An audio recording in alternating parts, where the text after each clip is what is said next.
Greetings, everyone. Welcome to World War II. If you would just take a few seconds and look over the first few slides, you'll see basically we have a repeat of the years between the wars. I didn't want to jump straight into World War II without you having an opportunity to just look over these early slides that we went through before, just for the fact that you're going to have a 2-week vacation since we talked about it. And these slides would hopefully bring back your memories that we talked about, the Great Depression, the causes of World War II, and things like that, the Treaty of Versailles.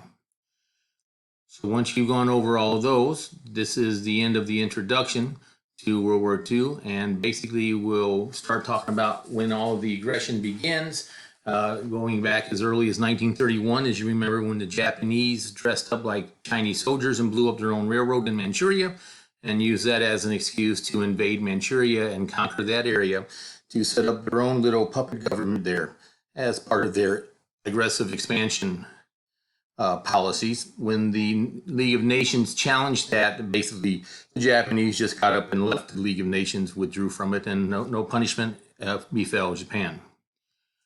Italy did the same thing. Mussolini invaded what is today's Ethiopia. Back then it was known as Abyssinia. And when the League of Nations challenged his invasion of Ethiopia, basically his delegate too just got up and withdrew from the League, and they kept on going until they conquered the Ethiopians. The League of Nations was powerless, you remember, because they had no muscle. Hitler was seeing how weak the League of Nations was, and he also knew that Britain and France were exhausted from World War I. So basically, he decided when he came to power that he was going to violate the Treaty of Versailles himself and begins a massive military buildup once again for Germany in complete violation of the treaty, and no one did or said anything about it. So that convinced Hitler that everyone was too big of a coward to stand in his way. So now by 1936, he is ready to start expansion, and the first thing he does is, if you look here, this is the area known as the Rhineland, which is the part of Germany that had more than half of all of their industries that were taken away by the Treaty of Versailles and given to France. So he ordered in March of 1936 his army to march into the Rhineland and take it back. But he was not ready for war. So he actually told his commanding general, if the French who are there do put up any kind of resistance at all, don't fire a shot. Turn around and come home. Absolutely no way, shape, or form was Germany ready for war yet. So when the Germans walked into the Rhineland, the French turned around and left without putting up any resistance at all. Left it there for the Germans to move into, and Germany occupied the Rhineland once again, and that again convinced Germany, and Hitler especially, that the Western nations were too big of a coward to do anything to stop his plans. Getting back to China, by 1937, Japan has already launched a full-out invasion of China now from Manchuria. The Japanese were far more industrialized and well prepared for war than the Chinese were. But when the Japanese arrived to the city of Nanking, which was their capital at the time, the Chinese army did put up a stiff resistance. So after 2 weeks of fighting and the Japanese finally were able to move into the city, they were quite angered at the Chinese for putting up a stiff fight. So they decided to punish the Chinese. And basically what happened was the commanding officers of the Japanese army gave their soldiers basically 2 weeks of a free pass to go into the city and do anything they want. During those 2 weeks, it's actually known as the Rape of Nanking. They would have contests of who could cut the most heads off of the Chinese prisoners the fastest with their samurai sword. They would throw people into the river, it was frozen river, and throw grenades into the water and see how many people they could kill with the explosive grenades. They even had contests skewing babies with their bayonets, who could hold the most babies and stuff like that on their bayonets. Tens of thousands of women were raped. Their babies were cut out of their bodies, of the pregnant women. It was total carnage. Quite an embarrassment for humanity. And no one could do anything about it. Here are some pictures of the rape of Nanking. If you look at the right, you can see the bodies just strewn out in public. Sometimes they would even at gunpoint force fathers to rape their daughters and sons to rape their mothers and things like that, just for entertainment. The bottom of the picture, you can see the champion of the head cutting competition with all of his trophies on the ground at his feet.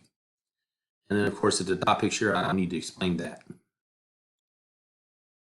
If you want to learn more about the rape of Nanking, here are a couple of very graphic and powerful videos. So I do caution you, be careful. You will be shocked by what you see on these videos. Getting back to Germany, now that the Rhineland belongs to Germany, the next thing Hitler starts to do, he starts to make presentations and speeches about Austria, which was his home country in the first place. And of course, the Austrians speak German. And he says, of course, it's his mission to unify once again all the German-speaking peoples of Europe into one nation, as it had been before in the previous German Empire. And basically, he sends in his Nazi, I don't know what you call them, spies maybe, who were going to take over the Nazi political party in Austria, and they're going to force a referendum. And to be honest with you, I don't know if there's any evidence to the contrary, but there was an overwhelming vote in the referendum by the people to become part of Germany. They actually voted in favor of being annexed to Germany, because by 1938, actually Hitler was Time Lies Man of the Year in 1938, because he had done so much to bring Germany out of the Depression, and once again was an industrial giant. Everyone was working. Of course, they had military jobs and stuff too. So of course the Austrians wanted in on that good luck too. So Austria now becomes part of Germany. And Britain and France began to get worried, and they talked to Hitler, and he says, no, I promise, that's all I wanted to do. Just give me Austria and everything is fine. So they didn't say anything about it. And then a month later, he begins talking on the radio about the problem of the area of land here that is known as the Sudetenland. That's this area here in the dark yellow color. This was part of Germany in the past that the Treaty of Versailles had used to help create the country of Czechoslovakia. These are German-speaking peoples that live in the Sudetenland. And once again, he's saying it's his mission to reunite all the German-speaking peoples, and he insisted on having the Sudetenland as part of Germany.